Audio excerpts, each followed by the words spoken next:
تم یہ آئینہ توڑ کیوں نہیں ڈالتی؟ عامر نے ہاتھ میں پکڑا ہوا اخبار زور سے میز پر پٹکا اور کمرے سے نکل گیا۔ ماریا اس کی بات سن کر اپنی جگہ ساکت بیٹھی رہ گئی۔ عامر کا یہ انداز اس کے لیے نیا تھا۔ وہ اس لہجے میں بات کرنے کا عادی نہیں تھا۔ پھر اس کی سمجھ میں یہ نہیں آ رہا تھا کہ آخر عامر نے اس رد عمل کا اظہار کس لیے کیا تھا اور اس کی ناراضگی کی وجہ دراصل کیا تھی۔ ماریا نے اپنا بایاں ہاتھ بے اختیار دل پر رکھ لیا جو زور زور سے درد کر رہا تھا۔ اس شوق سے سنبھلنا اس کے لیے مشکل ہو رہا تھا کیونکہ عامر نے کبھی اس سے اس لہجے میں بات نہیں کی تھی۔ اسے یکدم یہ خیال ستانے لگا کہ کہیں عامر کے ساتھ کوئی بڑا مسئلہ تو پیش نہیں آ گیا تھا جس کی وجہ سے وہ اس قدر پریشان تھا۔ ماریا اس وقت یہ سوچنا نہیں چاہتی تھی کہ وہ اس سے کچھ چھپانے کی کوشش کر رہا تھا۔ اس نے اپنا سر جھٹکا اور اپنا دھیان بٹانے کے لیے اس لسٹ کی طرف متوجہ ہو گئی جو کچھ دیر پہلے اس نے بنائی تھی۔ عامر کے اچانک غصے میں آ جانے سے پہلے وہ اسی لسٹ کے بارے میں اس سے تبادلہ خیال کر رہی تھی۔ ماریا اور عامر کی شادی 6 سال پہلے ہوئی تھی۔ گو کہ ان دونوں کی شادی ارینج تھی، تاہم یہ ان کی خوش قسمتی تھی کہ وہ ایک دوسرے کے لیے اچھے جیون ساتھی ثابت ہوئے تھے اور 6 سال کے عرصے میں ان کے درمیان مکمل ہم آہنگی قائم ہو چکی تھی۔ یہی وجہ تھی کہ ان کے دوست احباب انہیں پرفیکٹ میچ قرار دیتے تھے۔ ماریا اور عامر کے والد آپس میں دوست تھے۔ ان کی دونوں کی دوستی لڑکپن کے دور سے چلی آ رہی تھی۔ عامر اپنے والدین کا اکلوتا بیٹا تھا۔ اس کے والد انجینئر تھے اور ایک پرائیویٹ ادارے میں اچھے عہدے پر فائز تھے۔ عامر کی پرورش انہوں نے بڑے ناز و نم سے کی تھی اور اچھے سے اچھے اداروں میں سے تعلیم دلوائی تھی۔ لاڈلا ہونے کے باوجود والدین نے اس کی تربیت اچھے خطوط پر کی تھی اور خود عامر کا مزاج بھی شروع ہی سے بہت سلجھا ہوا تھا۔ زندگی سکون اور آرام کے ساتھ گزر رہی تھی کہ اچانک اس سکون میں ارتعاش پیدا ہوا اور سب کچھ درہم برہم ہو کر رہ گیا۔ عامر کی والدہ جو انتہائی صحت مند اور ہنس مکھ خاتون تھی، بلڈ کینسر کا شکار ہو کر 1 سال کے اندر اندر دنیا سے چل بسیں۔ عامر اس وقت میٹرک کا طالب علم تھا۔ اس موقع پر ماریا اپنے والدین کے ہمراہ تعزیت کے لیے ان کے گھر آئی تھی۔ تبھی اس نے پہلی بار عامر کو دیکھا تھا۔ اس وقت وہ دبلا پتلا سا 15 سال کا لڑکا تھا جو اپنی پیار کرنے والی ماں کی ناگہانی موت پر بالکل گمسم سا تھا۔ ماریا کی عمر اس وقت 12 سال سے بھی کم تھی، لیکن تب اس نے عامر کے لیے اپنے دل میں ہمدردی کا جذبہ محسوس کیا تھا۔ یہ نرم گوشہ شاید ہر عورت کے دل میں موجود ہوتا ہے، خواہ اس کی عمر کچھ بھی ہو۔ تب ماریا نے سوچا بھی نہیں تھا کہ یہی عامر ایک دن اس کی زندگی کا ساتھی بنے گا۔ گھر آنے کے بعد کچھ دیر تک انہی کا ذکر رہا، پھر چند گھنٹوں کے بعد وہ اس بارے میں سب کچھ بھول بھال گئی اور گھر اور اسکول لائف میں مگن ہو گئی۔ اسکول میں اس کے بہت سے دوست اور گھر پر ایک بڑا بھائی اور ایک چھوٹی بہن اس کی توجہ بٹانے اور مصروف رکھنے کے لیے موجود تھے۔ پھر چند سال بعد اس نے گھر میں ذکر سنا کہ عامر کے والد ناصر احمد نے دوسری شادی کر لی تھی۔ انہوں نے اپنی ایک کولیگ سے شادی کی تھی جو برسوں سے ان کے ساتھ کام کر رہی تھی۔ ان کے شوہر کا انتقال چند سال پہلے ہوا تھا لیکن ان کی کوئی اولاد نہیں تھی۔ عامر کے والد کو یہ خاتون جن کا نام شائستہ تھے اپنے گھر کی ویرانی دور کرنے اور اسے ایک بار پھر آباد کرنے کے لیے موزوں لگی، لہٰذا بیٹے سے مشورہ کرنے کے بعد انہوں نے ان سے نکاح کر لیا۔ شائستہ کے گھر میں آنے سے ان دونوں باپ بیٹے کو بہت سکون ملا۔ انہوں نے کبھی اپنے شوہر کو کسی شکایت کا موقع نہیں دیا۔ عامر کی وہ ستیلی ماں تھی اور ستیلی ماں کا تو نام ہی برا سمجھا جاتا ہے، لیکن انہوں نے روایتی ستیلی ماں کا سا کردار نبھانے کی کوشش نہیں کی اور ابتدا میں حتی الامکان عامر کا خیال رکھا۔ عامر اب نوجوانی کی حدود میں قدم رکھ چکا تھا۔ وہ کم گو اور اپنے کام سے کام رکھنے والا لڑکا تھا۔ اس نے شائستہ بیگم کو اپنے گھر میں قبول کر لیا تھا لیکن ان کے درمیان ضرورت کے مطابق ہی بات چیت ہوا کرتی تھی۔ اس کی سلجھی ہوئی عادتیں دیکھتے ہوئے شائستہ بیگم نے بھی بلا ضرورت اس پر حاوی ہونے کی کوشش نہیں کی، لیکن اس کی لا تعلقی انہیں اچھی نہیں لگتی تھی۔ انہیں ایسا محسوس ہوتا تھا کہ عامر انہیں ناپسند کرتا ہے، جبکہ عامر کا مزاج ہی ایسا تھا۔ وہ اپنی دنیا میں رہنے والا لڑکا تھا۔ ان کے گھر کے معاملات بظاہر خوش اسلوبی کے ساتھ چلتے رہے، لیکن کبھی کبھی عامر کو اپنے ہی گھر میں اجنبیت کا سا احساس ہوتا تھا، کیونکہ اس کے اور شائستہ بیگم کے درمیان ایک غیر محسوس سا کھنچاؤ تھا۔ بہرحال وقت گزرتا رہا اور عامر نے MBA مکمل کر کے ایک ملٹی نیشنل کمپنی جوائن کر لی۔ محنتی اور ذہین تو وہ تھا ہی، لیکن قسمت بھی اس پر مہربان تھی، لہٰذا اس سے بڑی تیزی کے ساتھ ترقی کی منازل طے کی۔ پھر جب اس نے اپنا ایک الگ گھر بنا لیا اور اپنی گاڑی بھی خریدی تو ناصر احمد کو اس کی شادی کی فکر لاحق ہوئی۔ انہوں نے عامر کے لیے کئی لڑکیاں دیکھیں اور بالآخر ان کی نظر انتخاب ماریہ پر آ کر ٹھہر گئی۔ عامر نے اس معاملے کو مکمل طور پر والد کی پسند اور مرضی پر چھوڑ دیا تھا۔ ماریہ نے اسی سال گریجویشن مکمل کیا تھا، لہٰذا اتنے اچھے اور دیکھے بھالے گھرانے کا رشتہ نظر انداز نہیں کیا جا سکتا تھا۔ اور دونوں جانب سے بات طے ہونے کے 2 ماہ بعد ہی وہ دلہن بن کر عامر کے گھر آ گئی، جو اب اپنے علیحدہ مکان میں رہنے لگے تھا۔ ناصر احمد اور شائستہ بیگم نے اس کے الگ ہونے پر اعتراض نہیں کیا۔ ناصر احمد نہیں چاہتے تھے کہ اس کی خوشیوں میں دخل دے، کیونکہ اس نے ہمیشہ فرمانبردار بیٹے کا رول نبھایا تھا اور انہیں کسی شکایت کا موقع نہیں دیا تھا، لہٰذا اب اگر وہ خود مختار زندگی گزارنے کا خواہاں تھا، وہ اس کے راستے میں نہیں آنا چاہتے تھے۔ ناصر احمد اور شائستہ بیگم اپنے گھر میں خوش تھے۔ شائستہ بیگم ملازمت چھوڑ چکی تھیں اور ناصر احمد بھی ریٹائر ہونے والے تھے، تاہم ان دونوں کی روپے پیسے کی کوئی کمی نہیں تھی۔ گھر کے کام کاج کے لیے انہوں نے 2 ملازم رکھے ہوئے تھے، ایک خاتون رضیہ جو گھر کا سارا انتظام سنبھالتی تھی، اور ایک لڑکا جو باہر کے کام انجام دیا کرتا تھا اور ضرورت پڑنے پر ڈرائیور کے فرائض بھی انجام دیتا تھا۔ شائستہ بیگم کو اب جوڑوں کا درد رہنے لگا تھا، لہٰذا اب ان سے زیادہ کام نہیں ہوتا تھا۔ گھر کے بیشتر کام وہی خاتون کرتی تھی جو کئی سال سے ان کے پاس تھی۔ ماریہ کئی منٹوں سے اپنے ہاتھ میں وہ لسٹ لیے اس پر اپنی نظریں جمائے تصورات کی دنیا میں کھوئی ہوئی تھی۔ عامر اپنے کمرے میں تھا اور آفس جانے کے لیے تیار ہو رہا تھا۔ یہ لسٹ گھر کے ساز و سامان پر مشتمل تھی، وہ سامان جو شائستہ بیگم نے گزرے ہوئے سالوں کے دوران اپنے گھر کے لیے بڑے شوق سے لیا تھا، تاہم اب یہ سامان فاضل اشیاء کی صورت اختیار کر چکا تھا، کیونکہ اسے استعمال کرنے والا کوئی نہیں رہا تھا۔ شائستہ بیگم کو چند روز پہلے ہی دل کا دوسرا دورہ پڑا تھا اور وہ ہسپتال میں داخل تھی۔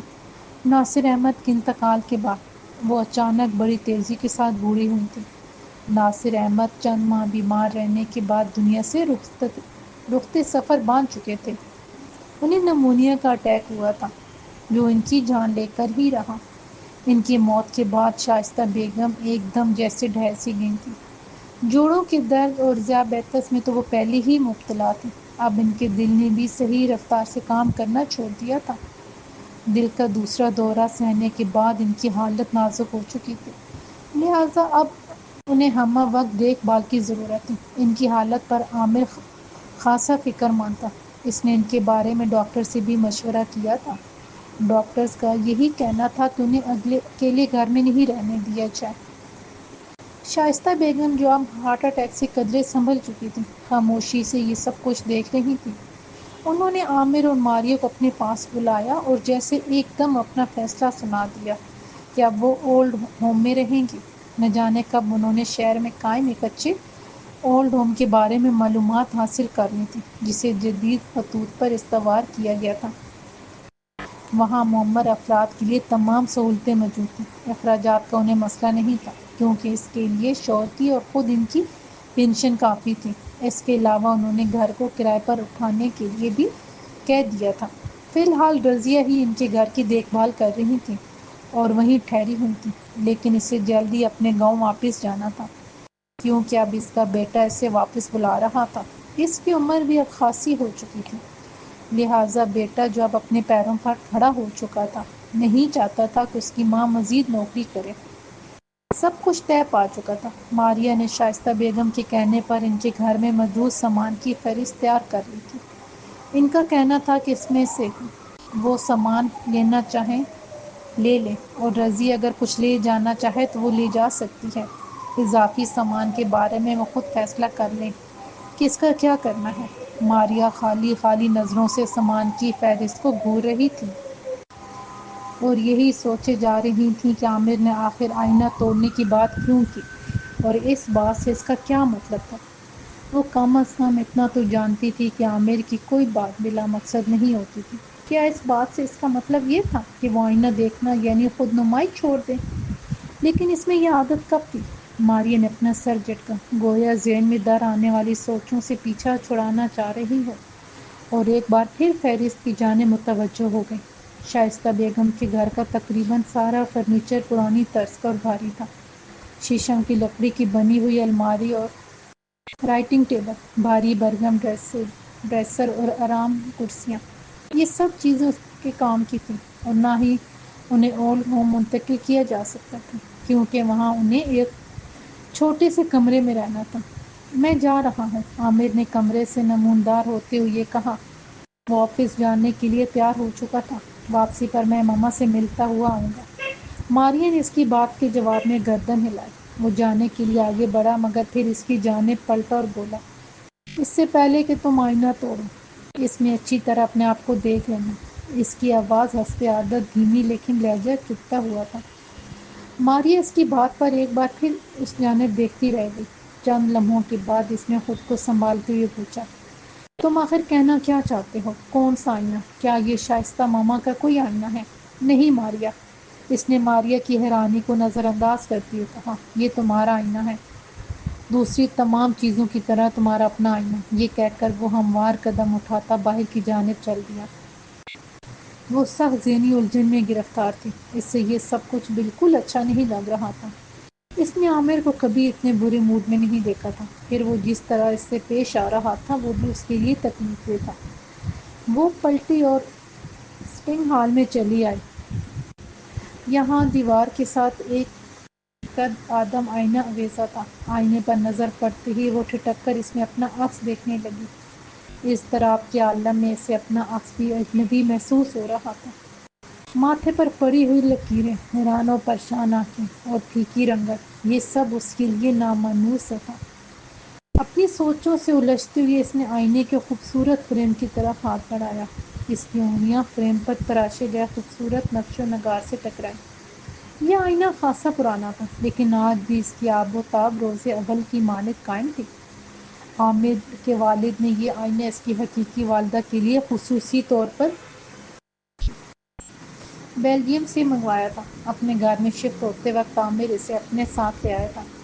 اسے ایسا محسوس ہوتا تھا جیسے شائستہ بیگم کو یہ آئینہ پسند نہیں تھا۔ انہیں اچھا نہیں لگتا تھا کہ وہ اس آئینے میں اپنا عکس دیکھیں جو ناصر احمد نے اپنی پہلی بیوی کو بطور تحفہ پیش کیا تھا۔ اس کے برعکس ماریا کو یہ آئینہ بہت اچھا لگتا تھا، اور عامر بھی اس بات سے واقف تھا۔ اس کا ذہن اب تک اسی بات میں الجھا ہوا تھا کہ آئینہ توڑنے سے عامر کی کیا مراد تھی۔ دفتن اس نے ایک جھرجھری سے لی۔ ادھوری بات جاننے یا کسی بھی معاملے کی تہہ تک نہ پہنچ پانے سے اسے ہمیشہ سے بہت خوف ہوتی تھی۔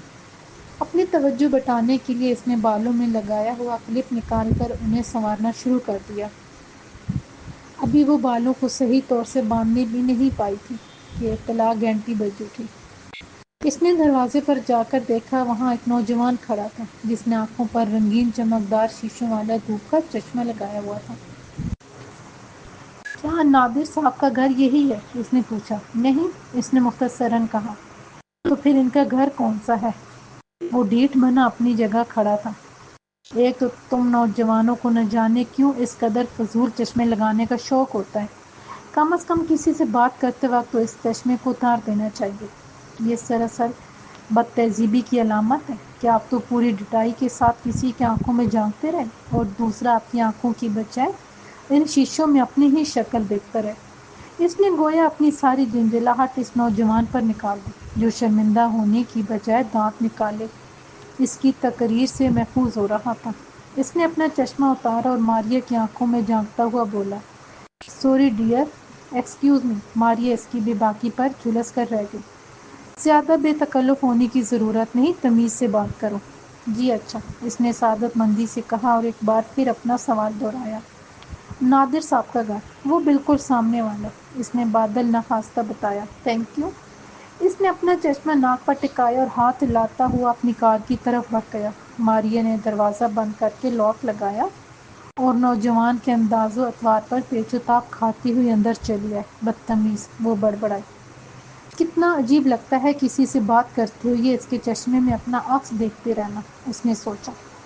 ماں نے اس کے کانوں میں عامر کا کہا ہوا جملہ گونجا، تم یہ آئینہ توڑ کیوں نہیں ڈالتی؟ اس کی نظر ایک بار پھر بے اختیار ہال کی دیوار پر آویزاں آئینے کی طرف اٹھ گئی۔ آئینے میں سے اپنا عکس دکھائی دے رہا تھا۔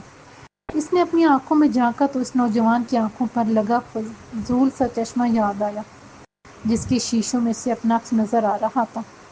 اس نے سوچا کہ اسے اپنا عکس دیکھ کر جھنجھلاہٹ کیوں محسوس ہو رہی تھی؟ شاید اسی لیے کہ وہ اس لمحے اپنے عکس کی بجائے نوجوان کی آنکھیں دیکھنا چاہتی تھی، تاکہ اس سے بات کرتے وقت ذہنی رابطہ قائم رکھ سکے۔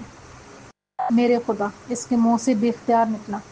حقیقت اس پر عیاں ہوتی جا رہی تھی۔ اس کے کانوں میں جیسے کسی نے سرگوشی کی۔ محض اپنی طرف نہیں بلکہ دوسروں کی طرف بھی دیکھو۔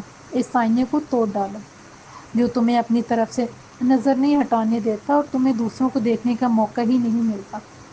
اب عامر کی کہی ہوئی بات کا مطلب اس کی سمجھ میں آ رہا تھا کہ اسے اپنی ذات کے محور سے نکل کر دوسروں کی جانب توجہ دینی چاہیے۔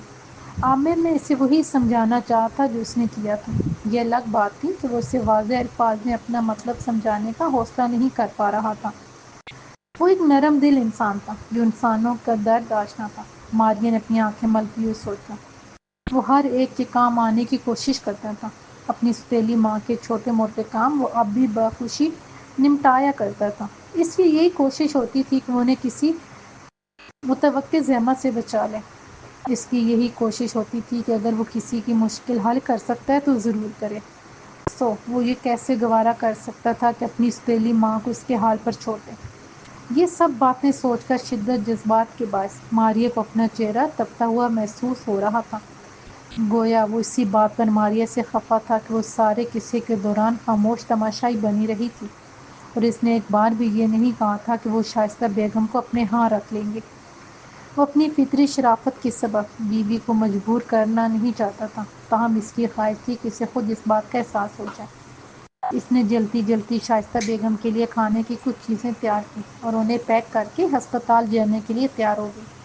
شائستہ بیگم اسے دیکھ کر بہت خوش ہوئی۔ اس نے اصرار کر کے انہیں ہاتھ سے تھوڑا سا دلیا کھلایا۔ اسی اثنا میں عامر بھی وہاں پہنچ گیا۔ اس نے شائستہ بیگم کی مزاج پرسی کی۔ انہوں نے اسے دعائیں دیں تو وہ کچھ خفیف سا نظر آنے لگا۔ ماریہ نے دیکھا کہ وہ اپنی سوتیلی ماں سے نظریں چرا رہا تھا۔ ماریہ نے دل ہی دل میں شرمندگی محسوس کی۔ پھر اس نے اپنے تمام تر ہمت مجتمع کر کے شائستہ بیگم کو مخاطب کیا۔ ماما، کل رات میں نے اور عامر نے آپس میں بات کی اور یہ فیصلہ کیا کہ آپ کو اپنے گھر لے جائیں۔ اب آپ ہمارے ساتھ رہیں گی۔ وہ عامر کی طرف دیکھنے سے گریز کر رہی تھی، جو حیرت زدہ انداز میں اس کا چہرہ تک رہا تھا۔ ماریہ کی نظریں اس وقت شائستہ بیگم کے جھری بھرے چہرے پر مرکوز تھیں، جو خوشی کے باعث جلملا سا رہا تھا۔ نہیں نہیں، انہوں نے اپنے ہاتھ کو حرکت دیتے ہوئے کہا، تم لوگوں کو بلا وجہ میری وجہ سے تکلیف ہوگی۔ ماریہ نے آگے بڑھ کر ان کے پیشانی پر بوسہ دیا۔ ماں بھی کبھی کسی کے لیے تکلیف کا باعث بنتی ہے؟ وہ پیچھے ہٹی تو اس کی نظریں عامر کی طرف اٹھی گئیں۔ اس کی آنکھیں اس لمحے ستاروں کی مانند جلملا رہی تھیں، جن میں اسے خوش آئند مستقبل کا عکس دکھائی دے رہا تھا۔